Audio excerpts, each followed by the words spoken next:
Elles sont sous le choc, traumatisées et presque sans voix face à ces agressions sexuelles subies durant des années dans le 5e arrondissement de Douala. Il s'agit d'une douzaine de fillettes. Elles ont été la cible d'un voisin à première vue gentil et inoffensif. Pourtant, l'une de ces victimes le présente comme un monstre sexuel. Malgré ses intimidations et ses menaces, une fillette de 5 ans a pu surmonter la douleur, briser le silence pour dénoncer l'horreur qu'elle a subie entre les mains de son bourreau. Des familles entières sont aujourd'hui bouleversées par ce drame. Nos reporters François Dikoumé, Mathilda Kemazo et Harold Choumi ont mené une enquête exclusive au cœur de ce scandale sexuel dans le 5e arrondissement de Douala. Reportage.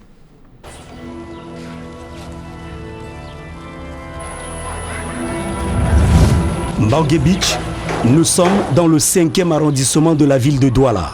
À notre arrivée, quelques familles sont en concertation. Elles revisitent les déclarations de leurs enfants et n'en reviennent pas.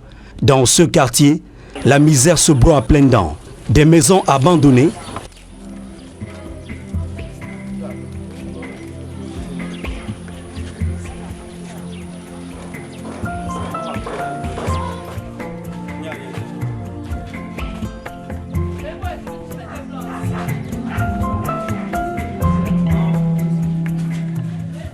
une broussaille indescriptible.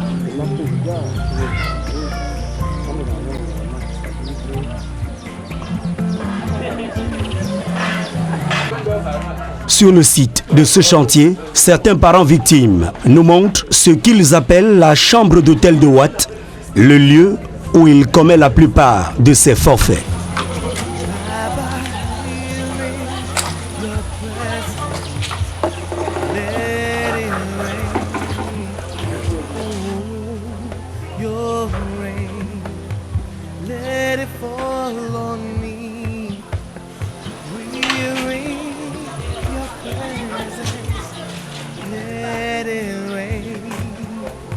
Qui est ce bourreau? Comment a-t-il réussi à traumatiser autant de fillettes en 6 ans sans que personne ne se doute de rien?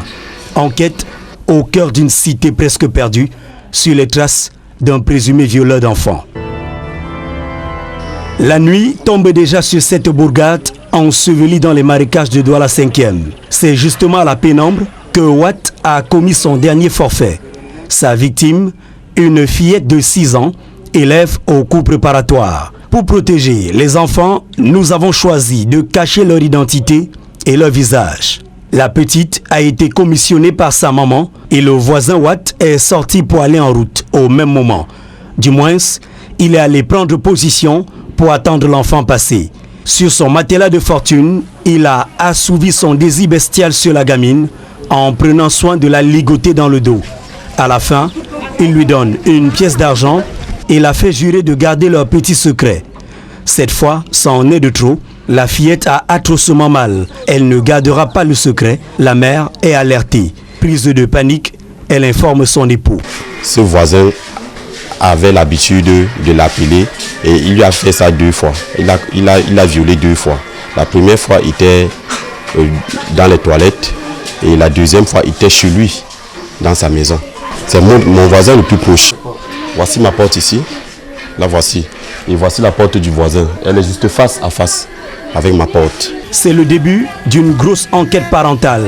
Les aveux de la fillette sont effroyables.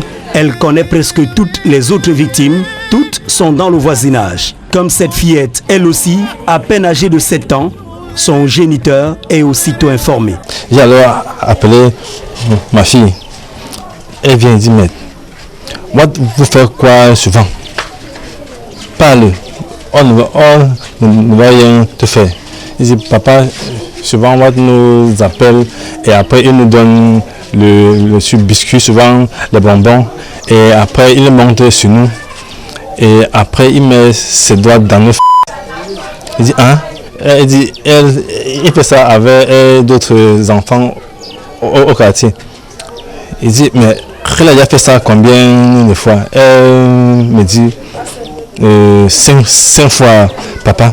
Dès les premières révélations des enfants, d'autres s'en suivent. Toutes les victimes de Watt passent aux aveux complets sous les flatteries des parents. Dans ce quartier pauvre, les enfants en bas âge, on n'en compte pas trentaine. Une mine d'or pour Watt, locataire dans cette mini-cité. Il est arrivé ici en 2012 et réside avec une compagne venue avec un enfant de sexe masculin. Elle a fui le quartier depuis le déclenchement de cette affaire. Livreur de pain au quotidien, une épouse charmante selon des dires, Watt passait pour être le plus généreux de son quartier.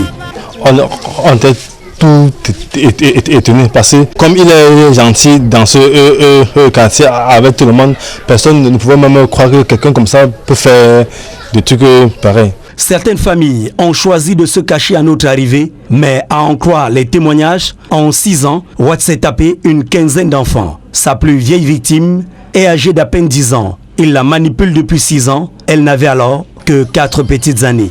Nous retrouvons sa maman qui nous conduit chez elle, une veuve qui vit dans des conditions d'une extrême précarité. Et ma fille, qui s'appelle Merveille, elle me dit que c'est la 5e fois, donc c'est depuis l'an 2012 qu'il est arrivé ici au quartier, qu'il a commencé pour Merveille. Parce qu'il y avait le temps que quand je lavais l'enfant, je trouvais le frottement que les grandes personnes en ont souvent. Mais je ne savais pas moi qu'on violait l'enfant. Sa voisine la plus proche n'est autre que sa belle-sœur. Sa fille, elle, présente des signes d'une varicelle en voie de guérison. Cette fillette qui vient d'obtenir son entrée au cours élémentaire première année a aussi été une des bébés maîtresses de Watt. L'enfant commence à dire que le 1er janvier, le blanc m'a interpellé devant le portail. Il est venu, c'est là où il a tiré dedans. Elle a fermé la porte à clé. Dit que tu as vu le couteau là, elle a dit oui.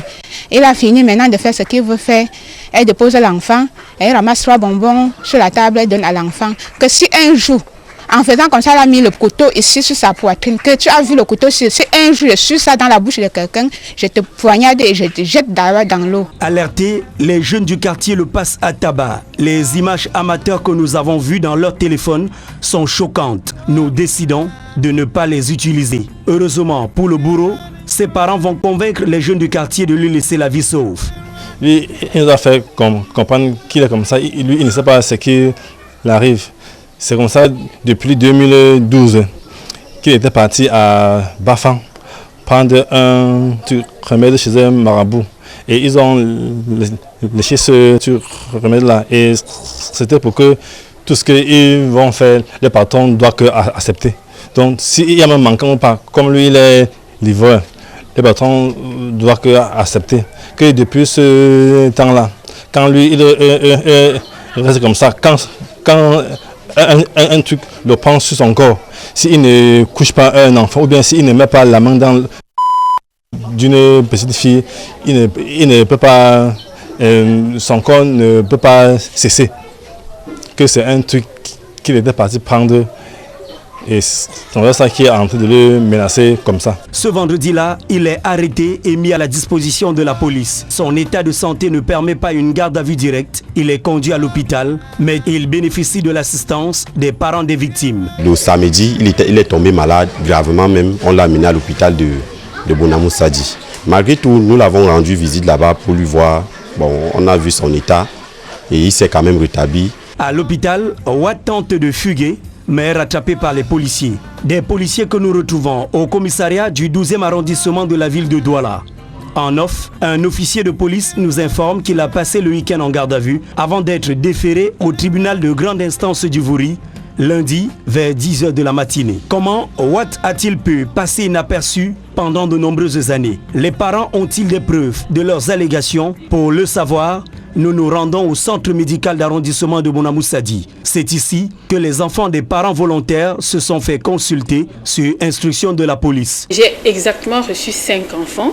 L'acte sexuel s'est produit exactement sur 2 enfants et les 3 autres étaient les attouchements. Les risques encourus par ces enfants sont grands. Le médecin-chef les évoque sans livrer le moindre secret médical. Quand il y a eu pénétration chez une petite fille de 5 ans avec un homme mûr, un adulte, on se retrouve souvent devant des complications pour l'accouchement.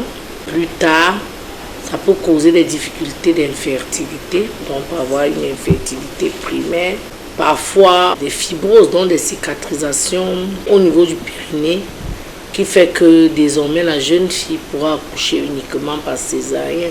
Bien que médecin, elle a de la peine pour ses enfants qui sont désormais confrontés à une grave menace existentielle. Quand il pénètre à cet âge, le clitoris est vraiment détruit. L'hymen alors, n'en parlons plus. Vraiment, les complications sont assez graves. On se retrouve devant des complications d'une mutilation sexuelle. Watt, le tueur silencieux ou le bourreau du marais, la vie médicale est sans appel. Les enfants ont bel et bien été violés, et ce, à plusieurs reprises. Désormais, son sort est entre les mains de la justice. Mais que risque-t-il? Pour le savoir, nous rendons visite à un avocat inscrit au tableau de l'ordre. Si l'accusé à ce moment serait déclaré coupable, il va encourir une peine de 10 à 20 ans.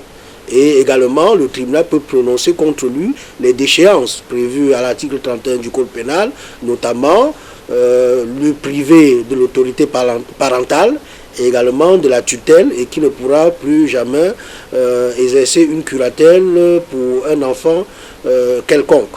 Au quartier Mbangué, le rideau se referme progressivement sur le film d'un locataire peu ordinaire.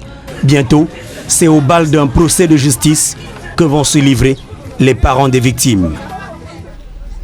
Une enquête exclusive menée par Auréole Tchoumi, Mathilde Akomazou et François Dikoumé sur ce scandale concernant une série noire de viols sur mineurs dans une banlieue du 5e arrondissement de Douala. Partons à présent à l'ouest de la capitale économique du Cameroun, là où plusieurs centaines de personnes ont manifesté ce jour devant la sous-préfecture. Vous le voyez en image, ce sont des casses qui ont été perpétrés sur des domiciles situés à la sortie de Bonabéry, juste après le carrefour musique. C'était en milieu de semaine. Des familles ont tenu à manifester leur désapprobation face à ces casses dans le cadre d'un litige foncier qui les oppose à un célèbre homme d'affaires au Cameroun. Et ces Camerounais, propriétaires de ces habitations, victimes de ces casses, sont allés manifester devant la sous-préfecture de Douala 4e pour exiger de la part de l'autorité administrative qu'elle joue les arbitres afin d'éviter des démolitions alors que l'affaire est pendante devant la justice. Parlons à présent de l'insécurité qui prévaut au marché de bétail situé à Fumbane dans la région de l'Ouest. La promiscuité et l'insalubrité sont quelques difficultés que rencontrent les propriétaires de troupeaux de bœufs, mais aussi des commerçants. Le visage de ce marché de bétail est présenté dans ce reportage signé Mama Soufor, Dallas Tiana et Jean-Paul Chuniat. Plus important espace marchand de tout le département du Noun, le marché à bétail de Fumbane est un lieu par excellence de bonnes affaires. J'ai fait beaucoup de temps ici. On est ici au marché. Les bœufs qui de Gaoulere, qui battent Douala et Kinyer Galib pour rencontrer ici tous. Et Baminda. Seulement, les opérateurs économiques de la filière sont confrontés à pas mal de difficultés. Premier ennui au sommet de la chaîne, l'insécurité et le vol de bétail. La situation préoccupe.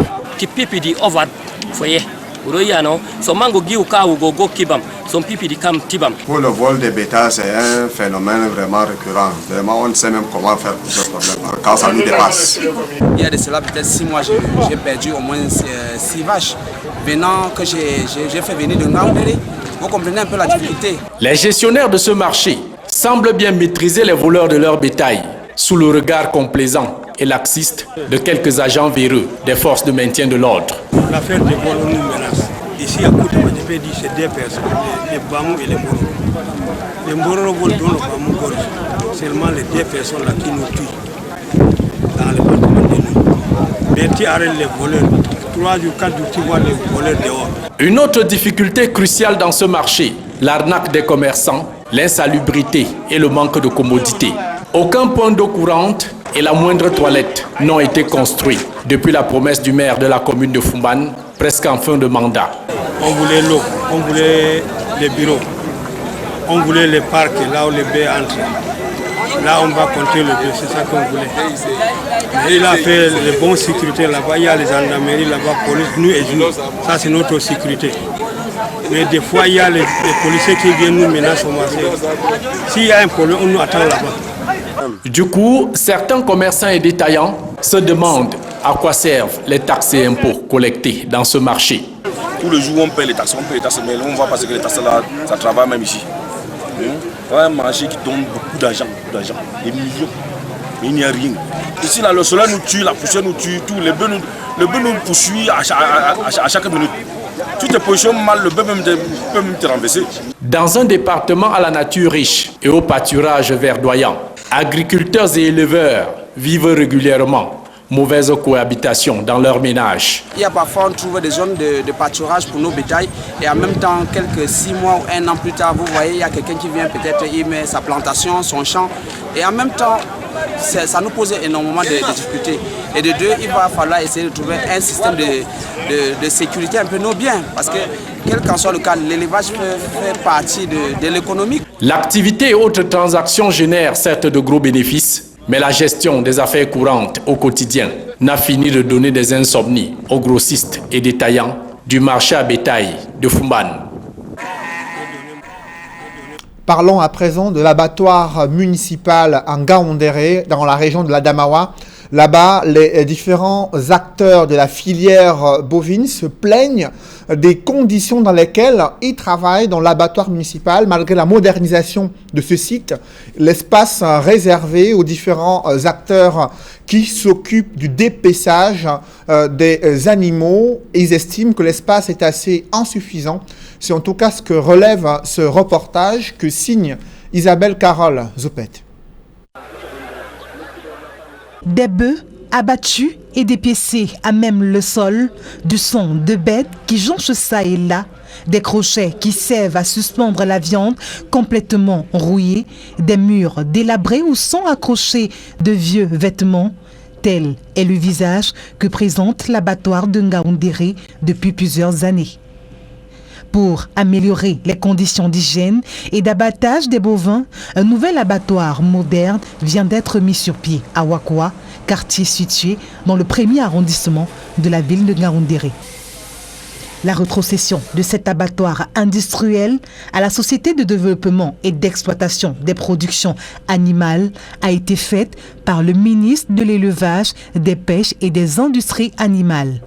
Il a d'ailleurs tenu à cette occasion à apporter des recommandations. L'abattoir industriel est installé dans la Damawa, berceau de notre cheptel national. Ce n'est pas la matière première qui manquera. Nous avons demandé au directeur général et l'ensemble des acteurs et de la population d'en faire un usage utile et optimal. Toutefois, depuis l'ouverture de cet abattoir industriel, les bouchers ont perdu le sommeil car ils craignent de se retrouver au chômage. Le gouvernement, nous voulons enlever ici pour ramener là-bas dans le nouveau battoir. Mais là-bas, dans le nouveau battoir, là, il y a beaucoup de gens qui vont rester en chômage. Bon, il faut que le gouvernement nous voit comment ça va se passer. Là-bas, là, on prend un peu de gens. Mais ici, là, les gens sont nombreux. Le chômage va encore multiplier. Moi que tu vois là, j'ai 3 femmes et 12 enfants. Bien que ces bouchers saluent l'initiative du chef de l'État, il l'exhorte à pouvoir être tous transférés dans ce nouvel espace. Notre travail ici, tout est artisanal. Et nous comptons être modernes. Nous demandons l'État, non seulement qu'on demande l'occasion de tous ces jeunes, et nous comptons aussi entrer dans l'abattoir industriel. Notons que l'abattoir industriel de Ngaoundéré est construit sur une superficie de 1500 mètres carrés et dispose de 2 parcs pour animaux, une salle de traitement des abats et de 2 chambres de pressuyage. L'entrepôt frigorifique de 1400 mètres carrés, quant à lui, est constitué de 2 chambres froides, le tout pour un coût global de 100,9 milliards de francs CFA.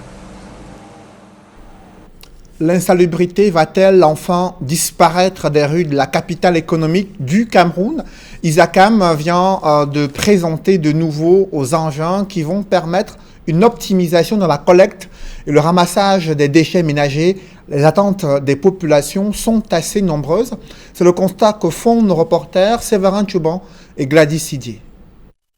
Ces derniers mois, les plaintes des populations liées à l'insalubrité dans les grandes villes ont pris une ampleur considérable. Les ordures ménagères entassées çà et là dans les différents coins de rue, les populations se sont habituées à ces images. Mais cela ne sera bientôt plus qu'un lointain souvenir, puisque l'entreprise en charge de l'hygiène et de la salubrité Isacam vient de se doter de 55 nouveaux camions sur les 211 camions annoncés.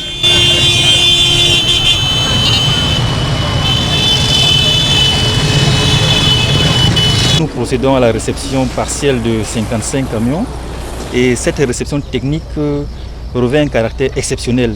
C'est la première fois que Isacam va faire carrosser ces camions par des entreprises locales. Il s'agit d'encourager tout simplement l'expertise camerounaise.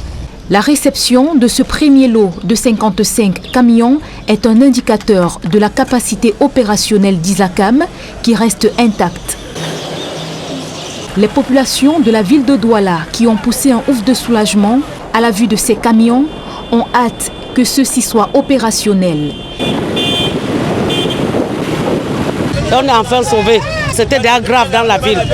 Tous ces camions-là, on espère seulement qu'ils vont pouvoir nous aider à enlever tout et rendre notre pays, notre ville aussi très propre. Bon, ces camions, ils pensent que c'est facile, on va résoudre ces problèmes, mais ça doit là passer partout, il y a trop les ordures. On a foi qu'avec tous ces camions, ça va résoudre avec le taux de saleté qu'il y a vraiment dans cette ville. Vraiment, il faut vraiment que ces camions résolvent ce problème. Avant leur mise sur le terrain, les 55 camions seront mis à la disposition de 2 entreprises locales pour leur équipement. Par cette importante commande, nous voulons d'abord dire toute notre gratitude au directeur général de Isacam ainsi qu'à son équipe pour cette marque de confiance. En fait, comme telle, c'est une expertise acquise depuis de longues dates. Il faut également, à travers cette décision et ce choix, démontrer par là la dimension patriotique, hein, le patriotisme économique de M. Ngapanoun qui a fait le pari du Made in Cameroun. C'est dans cette démarche et cette vision, autour de cette démarche et cette vision que s'articule même aujourd'hui notre choix économique, nous, ENEM. Donc ce partenariat qui a commencé il y a quelque temps, qui arrive à son apogée aujourd'hui, naturellement ne peut que nous ravir.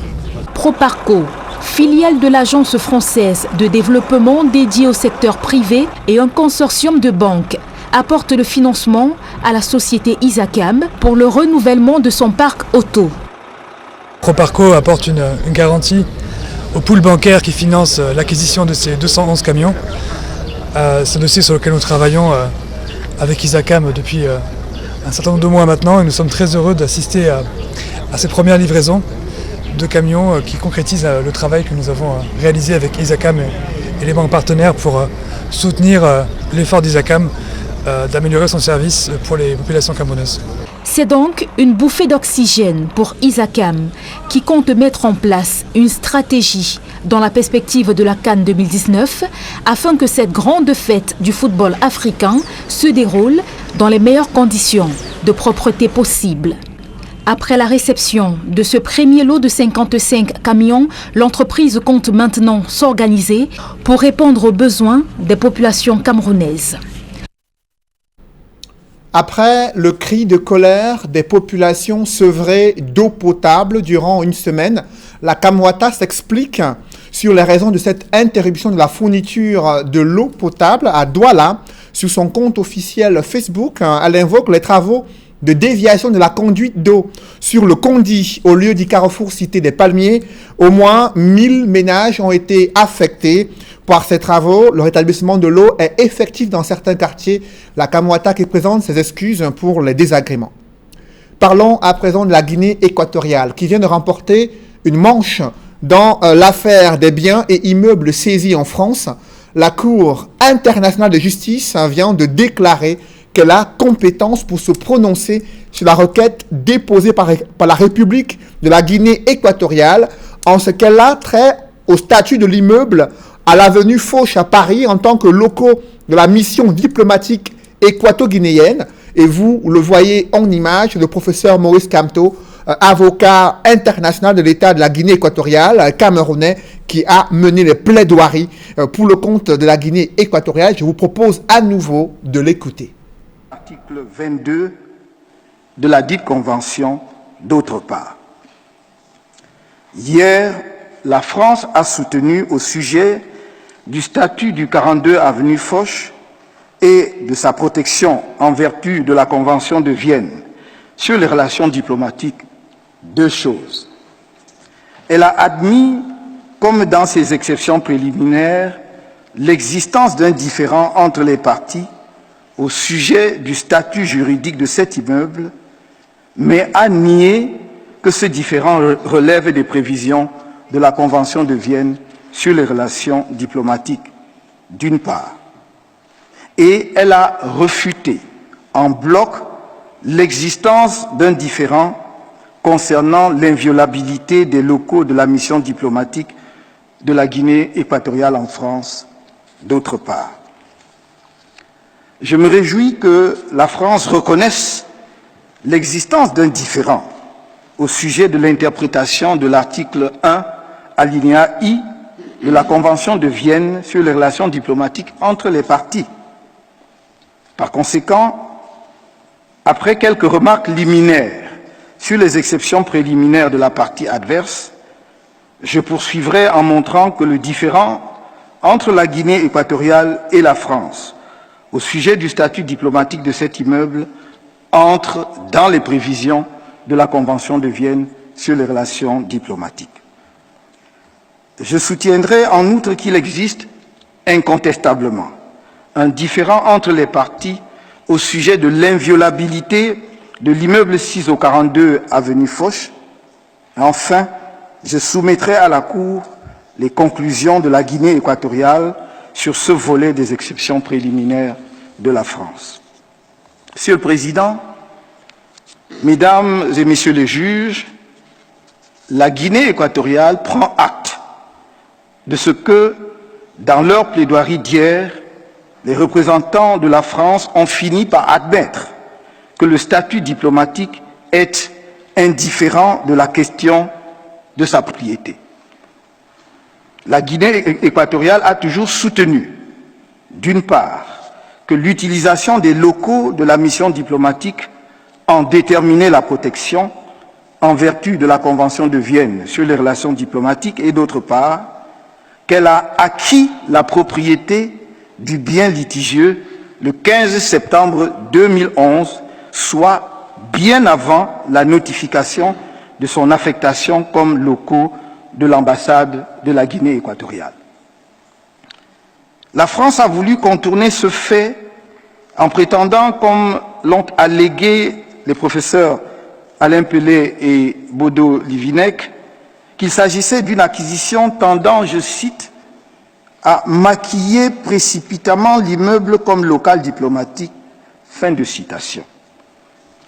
La courtoisie judiciaire m'interdit de répondre à ces allégations dans le même style. Il me suffira de rappeler à la Cour que dès notification de l'affectation de l'immeuble à sa mission diplomatique, la Guinée équatoriale n'en a fait qu'une utilisation à des fins diplomatiques, y logeant d'abord sa chargée d'affaires ad interim, puis y déménageant ses services diplomatiques. Que la Guinée équatoriale ait mis le lendemain de la perquisition ce que nos contradicteurs appellent affichette, ce fut pour signaler à quiconque qu'il s'agissait bien des locaux de la mission diplomatique de la Guinée équatoriale. Rien de ces actes de la Guinée équatoriale, postérieurs à l'acquisition de l'immeuble, n'accrédite la thèse du maquillage. En tout état de cause, cette allégation de la partie adverse n'est en rien pertinente, en l'espèce, quant à la détermination du statut diplomatique de l'immeuble 6 au 42 avenue Foch. Enfin, je relèverai, pour conclure sur mes remarques préliminaires, la thèse soutenue par la France, selon laquelle, en évoquant postérieurement à sa requête du 13 juin 2016 la violation d'autres dispositions de la Convention de Vienne sur les relations diplomatiques, la Guinée équatoriale tentait d'élargir l'objet du différend. Vous venez de suivre un morceau choisi de la plaidoirie menée par le professeur Maurice Kamto, avocat de l'État de la Guinée équatoriale. C'était en février 2018. Et la Cour internationale de justice qui vient de se déclarer qu'elle a compétence pour se prononcer sur la requête déposée par la République de la Guinée équatoriale pour statuer sur cette affaire de l'immeuble de la Guinée équatoriale situé à Paris, en France, là où des biens ont été saisis par la justice française. Parlons à présent des nouvelles de football. Les Lions indomptables qui ont laminé les Congolaises à Brazzaville, 5-0. C'est le score du match comptant pour la phase allée des éliminatoires de la CAN de football féminin. Le match retour aura lieu à Yaoundé dans quelques jours. Et c'est un coup dur pour la famille de Marc-Vivien Fouet. 15 ans après son décès brutal en plein match, c'est son fils, le fils du Lion indomptable, qui sombre dans le grand banditisme en France, arrêté au cours d'un braquage sur un prêtre en France. Il a été reconnu coupable de vol à main armée et séquestration. Il vient d'écoper de 5 ans d'emprisonnement ferme. Un public reportage dans ce journal, la Société anonyme des brasseries du Cameroun, qui montre aux yeux du public et de l'opinion son caractère d'entreprise citoyenne lors des différentes missions menées dans le Grand Nord. Reportage. Samedi 2 juin 2018 était une journée spéciale pour les populations de Garoua 3e dans la région du Nord. Ceci à la faveur de la phase de lancement des journées citoyennes du groupe SABC. Des journées qui rentrent dans le cadre de la responsabilité sociétale du groupe et qui ont été meublées cette année par une campagne de plantation de 4000 plants de nimiers sur 10 hectares de terrain à Garoua et 50 lampes solaires remises aux 50 habitations du village Pitoyel à 5 km de la ville de Garoua. Le tout sous la présidence du gouverneur de la région du Nord, Jean Abaté, qui y voit une opportunité pour la ville de Garoua d'améliorer la qualité de la vie de ses populations. C'est un plaisir, au même titre que le sport que nous faisons à cette occasion, d'être associé à cette manifestation qui va effectivement donner à cette ville une image qui permet aujourd'hui de s'incruster vraiment véritablement dans la donne d'une ville où il fait bon vivre. Et je voudrais encourager ceux des acteurs, des populations, à prendre cette initiative. Les journées citoyennes du groupe SABC sont un programme d'implication du personnel dans les actions d'intérêt général dans le cadre de la responsabilité sociétale de l'entreprise. Ce programme est axé autour de 5 piliers qui sont l'éducation, la santé, l'environnement, le sport, les arts et la culture. Depuis 70 ans, le groupe SABC s'engage dans la responsabilité sociétale. C'est ainsi qu'il a bâti ce programme sur 5 axes. Éducation, santé, environnement, sport, art et culture. La vocation du groupe SABC à travers ce programme RSE, c'est de procurer du bonheur, d'apporter un sourire et être aux côtés des populations qui lui sont fidèles depuis 1948. Au Cameroun, cela fait maintenant 70 ans que le groupe SABC est engagé dans la responsabilité sociétale. Et les brasseries du Cameroun, à travers leur engagement citoyen, veulent montrer le rayonnement du groupe SABC qui donne aux communautés ce que les communautés lui ont donné. Et ça rentre dans le cadre de notre programme Give Back to the Community, qui est un des axes majeurs des journées citoyennes. In fine, il est question pour le groupe de donner un sens à son projet d'entreprise et à son engagement citoyen afin que demain soit faite de plus d'écoute, d'innovation et d'implication sociale pour avancer tous ensemble.